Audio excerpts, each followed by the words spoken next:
I was thinking about naming a new fallacy. Do you see my list of halachic fallacies?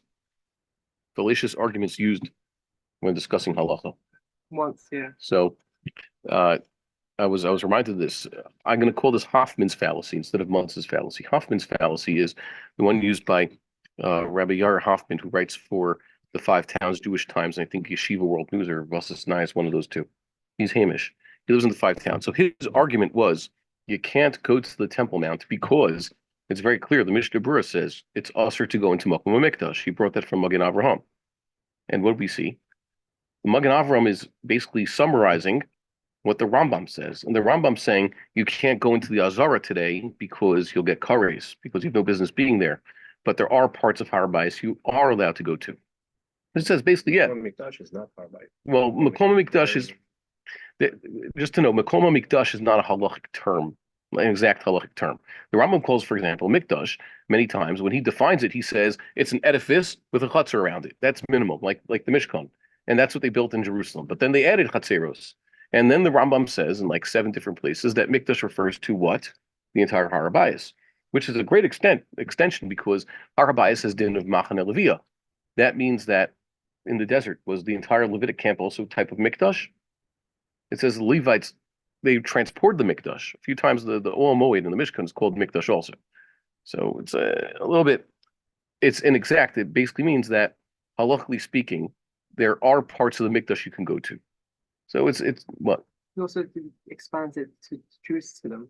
Yes, and in some places in the Mishnah, like 3 places, like Rav Kapach points out, the Rambam says for certain halachas, all of Jerusalem, even Machane Yisrael, is Mikdash for eating Meiser Sheni and blowing the shofar and all that.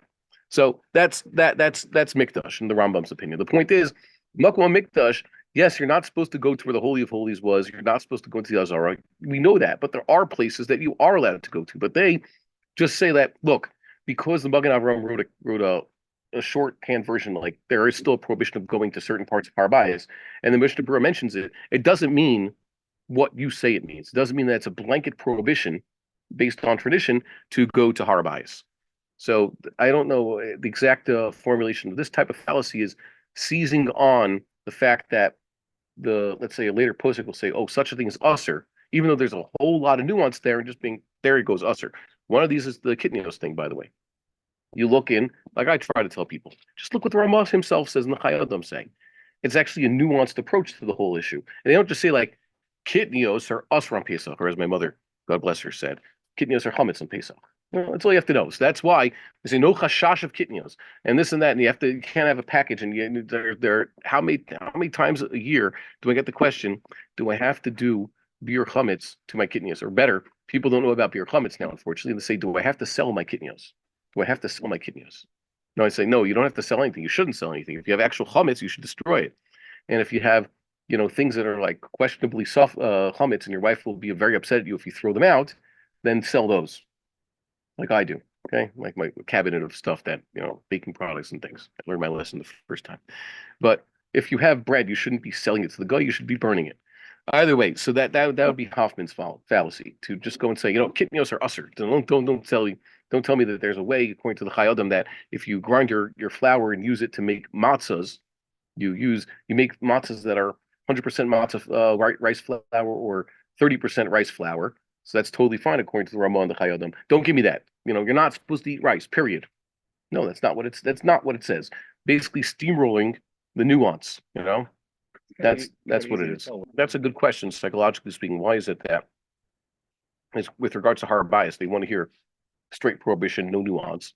But yeah, when you need to do something, when you need to give a loan, suddenly there are ways to get around the severe rabbinic prohibition of interest. Yeah, kind of strange. Okay, so another issue that came up, because I'm inviting everybody to join us in Har Bayis Yom Ha'atzmaut, as is our practice, first thing in the morning. So that would be Tuesday morning at 7 a.m. So if you can come, but then again, you're not required to join me at that time. You can go whenever you want. It's open at different times. God willing, it'll be open forever. Remember, it used to be the olden days, Har Bayis was open. The Azaros were guarded by Kohanim and Leviim at night. But during the nighttime, technically speaking, the gates of Har Bayis were open, and people were praying there apparently. Obviously, our bias should not be like I saw some people trying. They want to do an upsherin up there. They said, "We'll have a wedding if God willing, we could do it." Our bias is not meant for your personal simchas. Okay, our bias, there's very strict rules about how you should enter the place. So our bias will not be a simple hall. Our bias should not be a place of business. There's sometimes there were people the hedvanis who were not supposed to go out beyond a certain point. The people were selling like pairs of birds, for example. That shouldn't be done there. Okay, so if you're not learning this issue, you shouldn't be entitled to an opinion. There are some people who say, I rely on Rav Nevinsal. I rely on Rav Elyashiv. I won't go. That's fine. But you have to know that when you're examining an issue, if you just take someone who says it was good enough for Rav Elyashiv, then that's fine. You could analyze Rav Elyashiv's opinion, but you yourself are not entitled to get involved in the discussion if you are specifically refusing to familiarize yourself with what the actual opinions are, which we're going to get into, by the way. I brought a good visual aid that should remind us of this. So we'll get into it. I'm going to put it on the screen right now. Give me a second. Tell me, for those of you joining at home, please tell me if you could see this. I'm going to share my screen. Hold on a second. Here it is. This is. Oh, here it is. Can't find the buttons. Now, this is a bunch of emails. It's redacted. I'm using my correspondence his pseudonym Nafimash, and as you see, his email address is also redacted. For purposes of protecting people's identities. Okay, so at the time, this was I thought was friendly, but it turns out this is what made the guy actually decide to hate me for doing this, or at least to try to work against me. I told Josh a few years ago, someone came and tried to blackmail me, basically, came and said, "Oh, I like when I started my blog. I really like what you're writing. So many great things, and also Rabbi Bar-Hayim. The fact that you were in contact with me we draw attention. Very good. But just do me a favor. Anytime you're about to press the publish button or something, run it by me. We'll look it over together. And if you don't let me, have a look at everything and put the brakes on whatever you're writing, then maybe there'll be consequences." Yeah, can you believe the chutzpah of such a thing? Yeah, okay, but that's what happened. So here's how it goes. Here I'd argued, from what I've seen from the folks who study temple issues and from my own review of the Rambam and related texts, I have not seen any halacha which mandates that we need a prophet to initiate the building of the temple. Correct? The Rambam doesn't say such a thing. I mean, just that's what we're supposed to do. I mean, we're already given mitzvah. Yeah, and the Maccabees and everybody that came after them, when they did this mitzvah, remember, the Maccabees technically found the temple that was standing, but they had to rebuild an altar and refurbish all the kalim. Here, Josh. And they had to, of course, put parochos back. Everything. It was basically a shell of a temple. And what Herod did at his time was on the advice of at least the surviving sages. They totally redo everything. Fine. So that was important. And of course, we have the Navi Haggai, who taught the people who built the second temple that you shouldn't have been waiting around for me to go and tell you in God's name to build a temple. God was expecting you to build a temple. That should be enough. Rather, it seems that once the commandment was given, it is enforced at all times and fulfillable at all times. Indeed, I would be happy to prove this to you from the text, but even more conclusively, this is the way, the way I wrote, I started the way the Jews, I wrote way the Jews have always behaved since the destruction and until the current millennium. And this is well documented historically. We just went through that. Similar review clearly indicates that even today, there are many halachic ways one may enter the Temple Mount. And it's obvious that those who nowadays prohibit to do so for political and not halachic reasons. See that? I call it political. It's obvious that you do it. It's not like I analyzed the whole text and I came to this conclusion. It's more like some sort of nice flowery language to explain that. That is not to say that they're not valid or even overriding reasons, but they are not still halachic. Okay? Even if pronounced by great rabbis. As you know, similar Baba Mises exist among the observant population. How many of our brethren believe in the myth of the prohibition of moving here before the advent of the Messiah? That was a big one, by the way. That's what held Jews back, especially Orthodox Jews. You couldn't come back to Eretz Yisrael. But nowadays, thank God, that's an opinion that's almost a joke. No one is sitting there at the Nefesh B'Nefesh convention and telling good from Jews, you're not allowed to go. That's not a serious contention anymore. Well, did they believe that when people were coming back? There was an Amora who felt that you're not allowed to leave Bavel for Eretz Yisrael. So the Rambam says he got it wrong. You're not allowed to leave Bavel to go to other gulluses, but you can always go to Eretz Yisrael.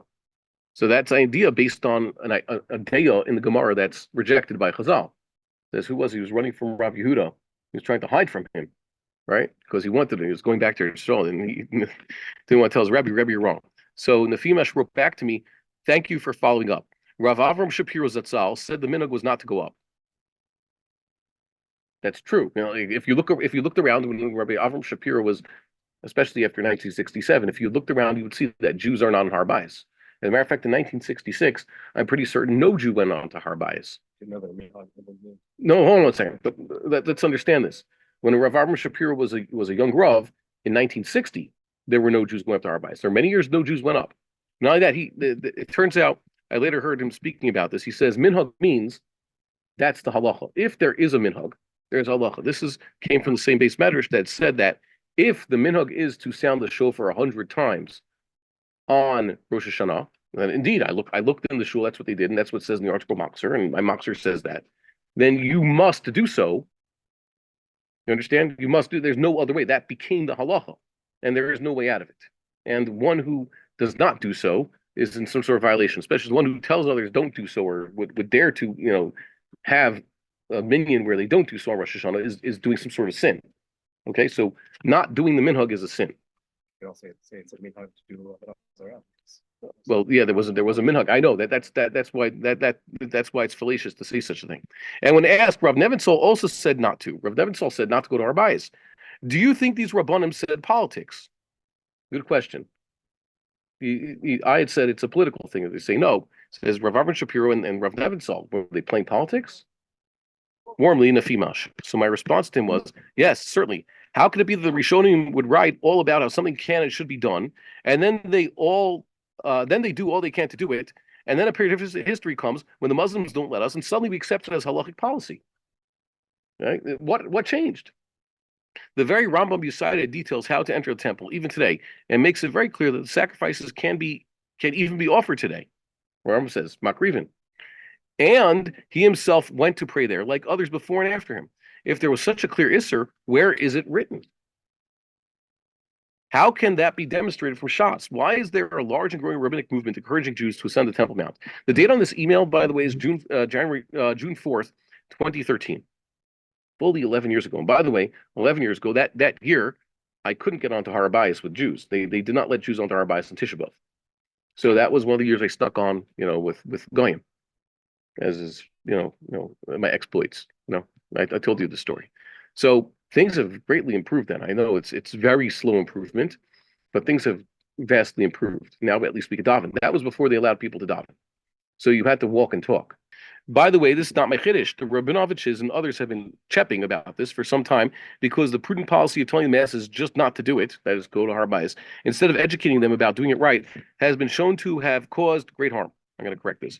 But for the sake of honesty, that's why I wrote the email. I didn't write it from my phone. I didn't have a phone that could do that back then. Namely, the apparent conceding of the area to those who would wish to destroy us. That's another thing. You give up on Har Bayis as the unintended consequence of ceding the territory. The OU and other organizations make policy declarations like this all the time. Much ink has been spilt about the rabbinic prohibition against leaving Europe before World War II. We all know how well that worked and how the Aguda, for the most part, repudiated that position during the 1950s. Remember? They were saying, a matter of halacha, that the rabbis were saying that. It turns out that was a political move, like Rabbi Soloveitchik called him out on. That was his big split.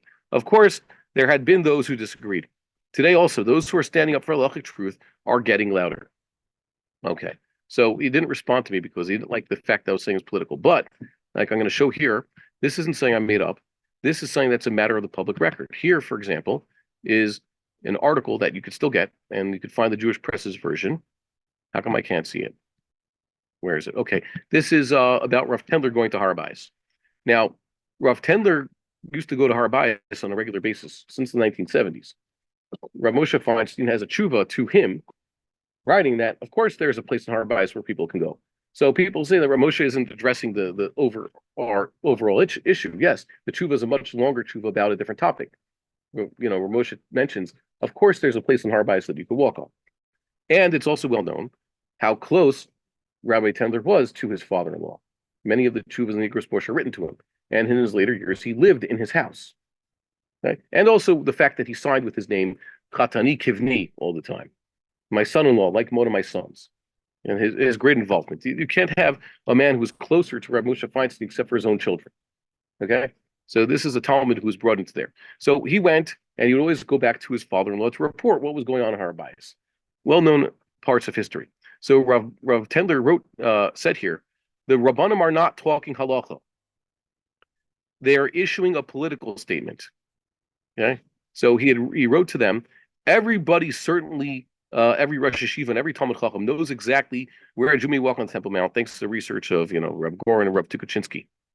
Says, I wouldn't accuse the Rabbanim of talking halach, he said, because then I'd have to accuse them of being Amaratzim.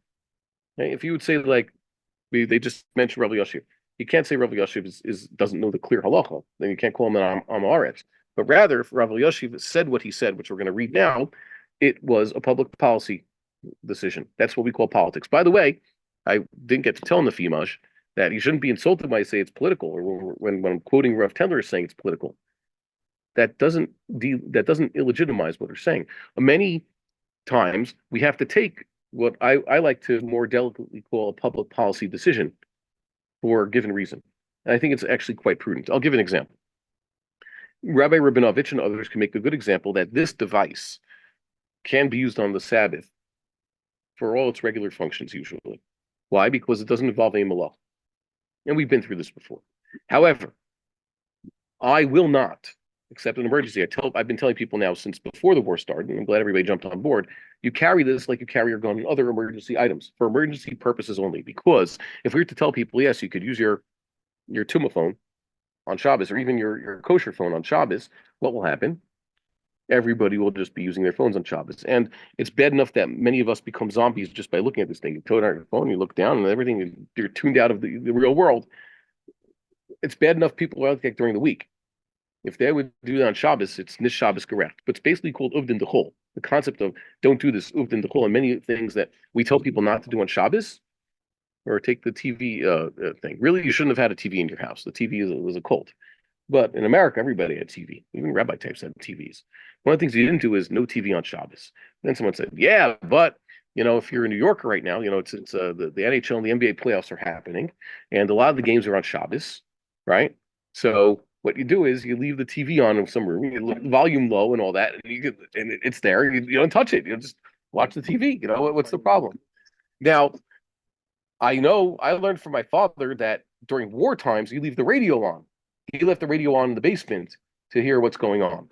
That's not because he wants to, violate Shabbos, or it's not desecrating Shabbos. It's not a malacha, but it's certainly not in the spirit of Shabbos to sit in front of the TV watching a basketball game or hockey game. I think that I'm more interested in hockey, I think, but whatever it is. Some people, everybody has his own tastes. You know what those are, right? Okay, fine. So, the radio thing that my father did, that was for a very specific reason, that you can understand. So when we tell people you can't have, let's say, a volleyball game in a closed Rosh Hashanah on Shabbos, it's fully enclosed, it's not right. Okay, we can't point to the malacha that they're doing. We say it's not right to do that on Shabbos. So that's a public policy decision, or to tell people don't ride bicycles on Shabbos, don't use your phones on Shabbos. That is sort of a political thing. It's much more mild than this Temple Mount thing, which is fraught with actual political issues that politicians deal with. That's the difference. Politicians deal with this also. But that's basically what Rav Tendler is saying. They're saying this because there's a political issue afoot, but not because they could show you that it says in the Gemara X, Y, and Z. The Rambam Paskin this, the Rush Paskin that, the Rif said this and that, even Rashi. And we're going to get into it. We're going to get into that in a second. You have to know who's talking. When I start quoting halacha at you, if I say the Ari says this and some Hasidic Rebbe said that, we take that seriously. But I'm still not talking halacha. If you want to hear Shiras Hadin, you might want to hear it says in the Mishnah something and a Gemara, and we want to hear the classic codes about this. Okay, you have to keep alert. So they said, as time passed, we have lost knowledge of the precise location of the temple, and anyone entering the Temple Mount is liable to unwittingly enter the area of the temple and the Holy of Holies. That's what Revelation wrote. So that's not solid fact. There are many people who are pretty confident where they are, especially if you've been there. Why? Because the various ascending levels of the Temple Mount, as described in Maseches Midos, are there. So you are staying far away from the Azara as long as you don't go up any stairs. Well, you can't really see that from lots of maps, 2D maps that you get, even from bird's eye view maps that people like Rav Yashiv and Rav Kanievsky had in their lifetimes. If you don't go and actually look into the matter, you will think that, yeah, you could just easily, if you're just walking around and you don't have all these police around you and you don't have other Jews who know what they're doing with you, you might just, walk freely into where the Azara was. But that's not the fact. Yeah, it's just counterfactual. Rav Kanievsky added, entrance to Temple Mount and the defilement of the Holy of Holies is more severe than any of the violations in the Torah. And I don't really know what he's talking about there. Yes, it might be going to the Azara in a state of Tuma is an Isser Karis, which means that one who would go in there would be lashed. If he did it with Adim and with witnesses, Adim or witnesses who had warned him not to. The Beis Din would punish him with lashes, but the Beis Din Shomala would get him with Karis. So Karis is pretty bad. But the problem is, we know that actually anybody who would have been punished with the 4 forms of death by Beis Din has committed a sin that's even more grave. Yeah, the Karis is the worst thing a person can get if he gets off on this world. That is, the authorities can't punish him. But anybody who's committed any of the Misos Beis Din sins has done something worse. And one is not Chayiv Miso for going to the Azara in the state of Tuma. So I don't know what Rav Kanievsky was talking about. That's a shkaga. But there's different forms of shkaga. Yes, anybody who violates any of these 3 karis, whether it's an Isser Malkus or the 4 misos, has to bring a chatas, usually speaking. That doesn't mean they're all equal. Okay? Someone who worships Avodah Zarah is actually committing the most severe sin of the Torah. And murder. Okay? Avodah Zarah, murder, desecrating Shabbos, those are all, I think, worse. And the various arayos also, right? Those are Yeharik Val Yavor. Entering the Temple Mount is not even close to Yeharik Val Yavor. Adarabah. There's sometimes a mitzvah, like many have ruled today, that for the sake of conquest, you even violate certain prohibitions going to the Temple Mount. I don't know which rabbi specifically told this. Moshe Feiglin has gone into the Dome of the Rock many times. The day he was finally elected to Knesset, which was also 10 years ago, he marched into the Dome of the Rock as an act of Israeli sovereignty. It could very well be that Rabbi Runovich himself gave him that psak. I don't know. But I know it was someone serious who told him that. Okay, so it's actually one of the less severe prohibitions of the Torah. I would imagine that in the Taryag, it's like right in the middle. If you could somehow get every single one of the 365 negative commandments lined up from worst to least worstest,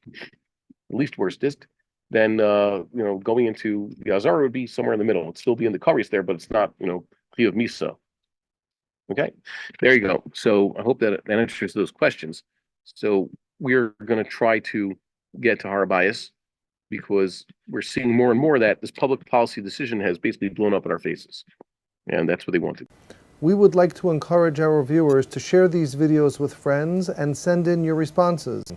If you would like to obtain Birkon Nusach Eretz Yisrael or invite the rabbi for a speaking engagement, please email us at office@machonshilo.org.